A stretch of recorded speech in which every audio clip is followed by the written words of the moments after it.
Halo teman-teman, jumpa lagi dengan aku, Linda. Kita lanjut ke bagian 9 ya.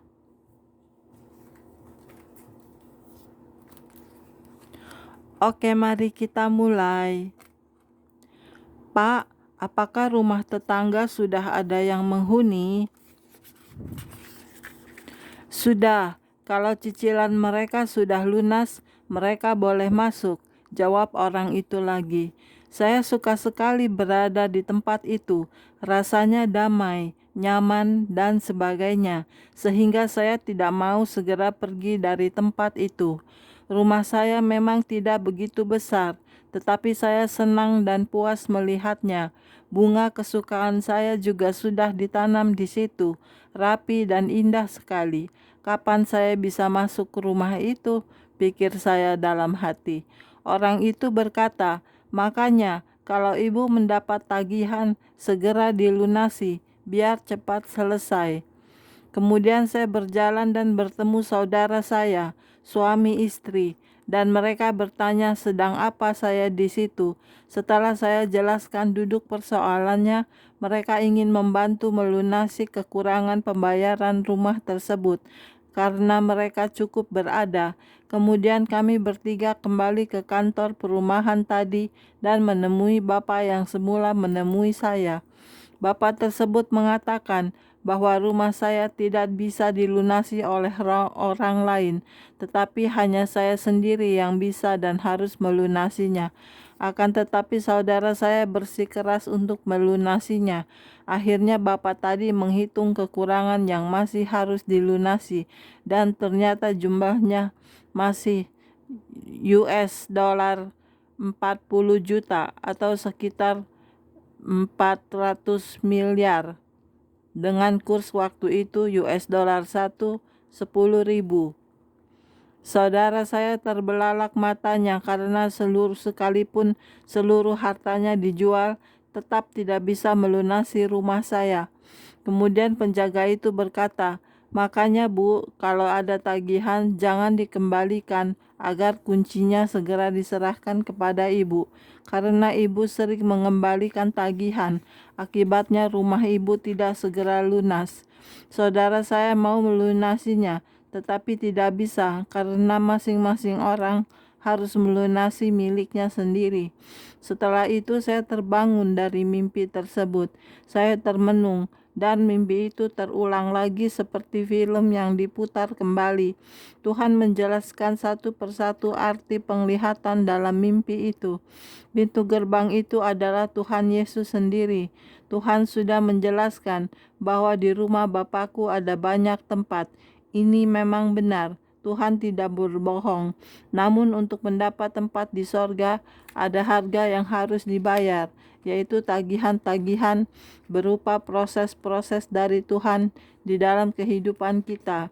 Bila Tuhan sedang berurusan dengan daging dan jiwa kita, maka kita harus segera menyelesaikannya atau melunasinya.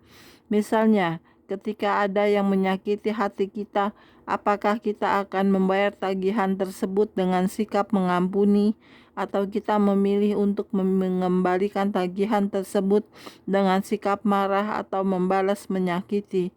Jadi ketika terjadi sesuatu yang mengenai daging atau jiwa kita, apakah reaksi kita? Membayar tagihan tersebut atau meresponinya dengan sikap yang salah, yang berarti mengembalikan tagihan yang dikirim dari sorga itu? Kita harus meresponi dengan benar, sesuai dengan firman Tuhan dan kehendak Tuhan. Berarti kita mengangsur rumah yang sudah Tuhan sediakan untuk kita di sorga. Jadi hasilkanlah buah yang sesuai dengan pertobatan. Matius 3 ayat 8. Maria Lisnawati sebagai staf di The School of Art di Ungaran, Semarang. Tuhan, aku mau Engkau ajak aku ke neraka, sekalipun aku takut, tetapi asalkan Engkau gandeng tanganku, aku mau. Aku tahu Engkau bermaksud agar aku bisa memberikan kesaksian kepada banyak orang bahwa neraka benar-benar ada. Banyak orang mengalami penyiksaan di neraka. Mereka menjerit-jerit dengan mengerikan. Aku juga tidak mau keluargaku masuk neraka untuk mengalami siksaan. Kasihani keluargaku, Tuhan. Aku tahu Engkau berjanji untuk mengajak aku melihat neraka. Aku melihat banyak orang melambaikan tangan meminta tolong kepadamu, tetapi aku tahu mereka sudah terlambat.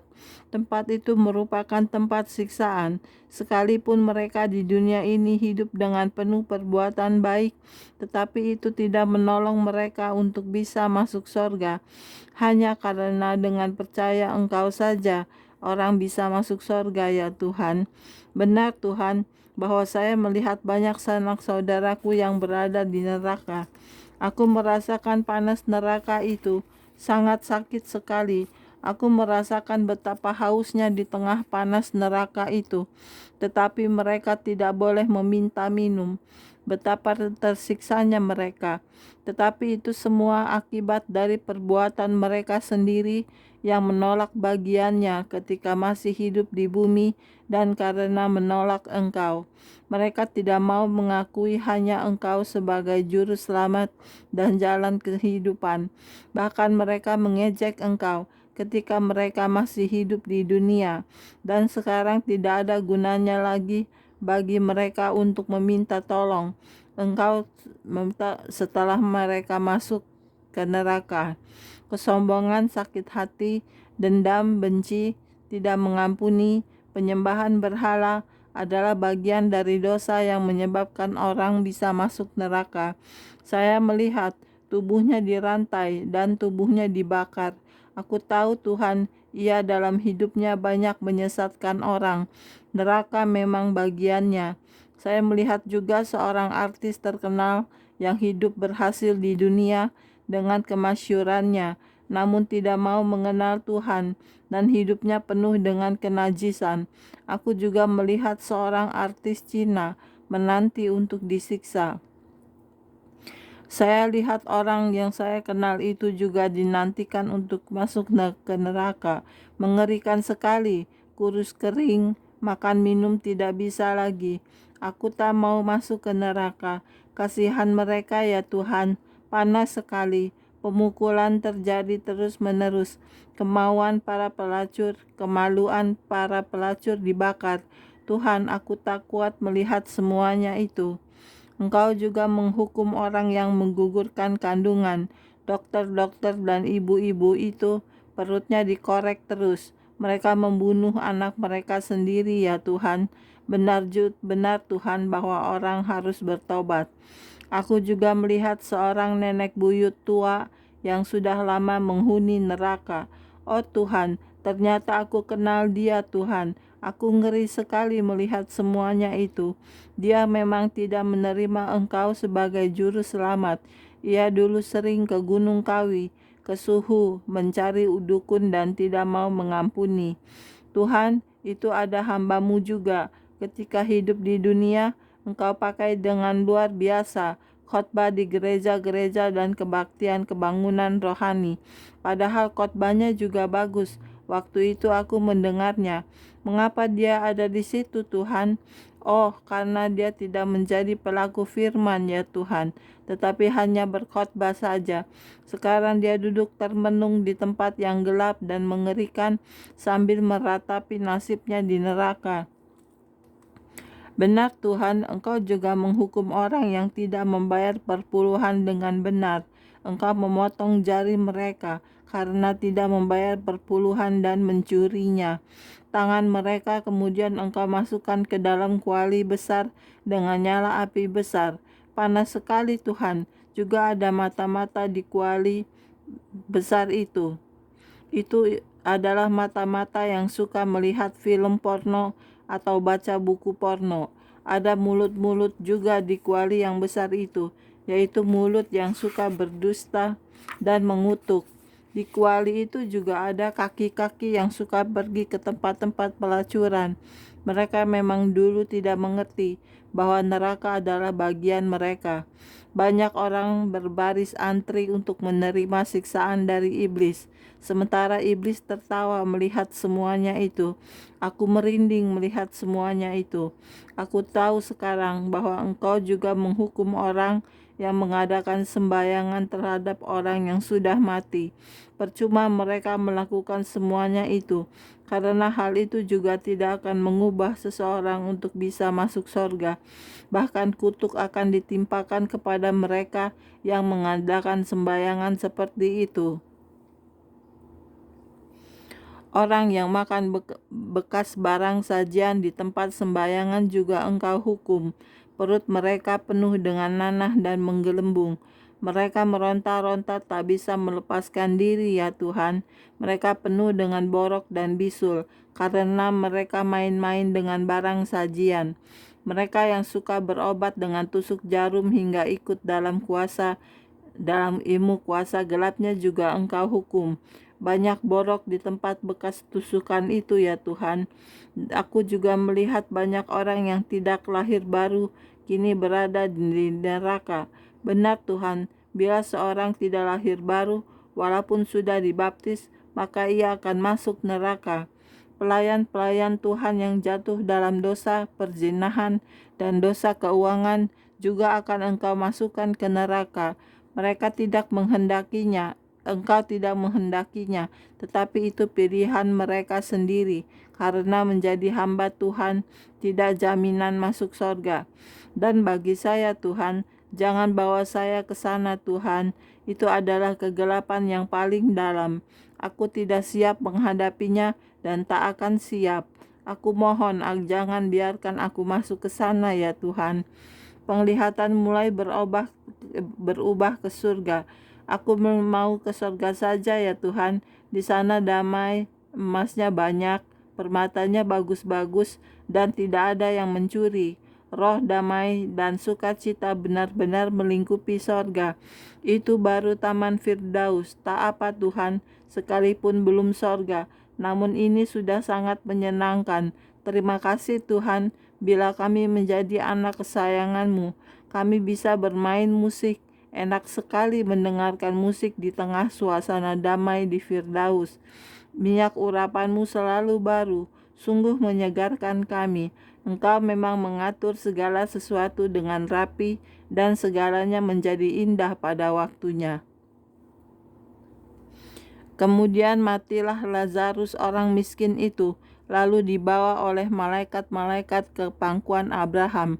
Orang kaya itu juga mati, lalu dikubur. Dan sementara ia menderita sengsara di alam maut, ia memandang ke atas dan dari jauh dilihatnya Abraham dan Lazarus duduk di pangkuannya. Lalu ia berseru, katanya, "Bapa Abraham, kasihanilah aku. Suruhlah Lazarus supaya ia mencelupkan ujung jarinya ke dalam air dan menyejukkan lidahku, sebab aku sangat kesakitan dalam nyala api ini."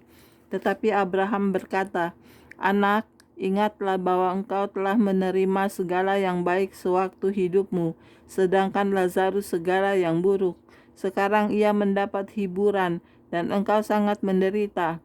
Selain daripada itu, di antara kami dan engkau terbentang jurang yang tak terseberangi, supaya mereka yang mau mencari dari sini kepadamu, ataupun mereka yang mau datang dari situ kepada kami, tidak dapat menyeberang." Lukas 16 ayat 22 sampai 26. Dan jika matamu menyesatkan engkau, cungkillah dan buanglah itu, karena lebih baik bagimu masuk ke dalam hidup dengan bermata satu daripada dicampakkan ke dalam api neraka dengan bermata dua. Matius 18 ayat 9. Bukan setiap orang yang berseru kepadaku, "Tuhan, Tuhan," ia akan masuk kerajaan sorga, melainkan dia yang melakukan kehendak Bapa-Ku yang di sorga. Matius 7 ayat 21. Tuhan, lalu aku melihat suatu tahta putih yang besar dan dia yang duduk di atasnya. Dari hadapannya lenyaplah bumi dan langit, dan tidak ditemukan lagi tempatnya. Dan aku melihat orang-orang mati, besar dan kecil, berdiri di depan tahta itu. Lalu dibuka semua kitab, dan dibuka juga sebuah kitab lain, yaitu kitab kehidupan. Dan orang-orang mati dihakimi menurut perbuatan mereka, berdasarkan apa yang ada tertulis di dalam kitab-kitab itu. Maka laut menyerahkan orang-orang mati yang ada di dalamnya, dan maut dan kerajaan maut menyerahkan orang-orang mati yang ada di dalamnya, dan mereka dihakimi masing-masing menurut perbuatannya. Lalu maut dan kerajaan maut itu dilemparkanlah ke dalam lautan api. Itulah kematian yang kedua, lautan api. Dan setiap orang yang tidak ditemukan namanya tertulis di dalam kitab kehidupan itu, ia dilemparkan ke dalam lautan api itu. Wahyu 21 ayat 11-15.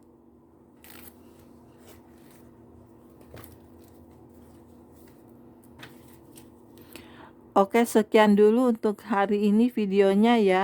Kita lanjut ke video berikutnya. Jangan lupa subscribe ya. Terima kasih. Tuhan berkati kita semua. Amin. Bye-bye.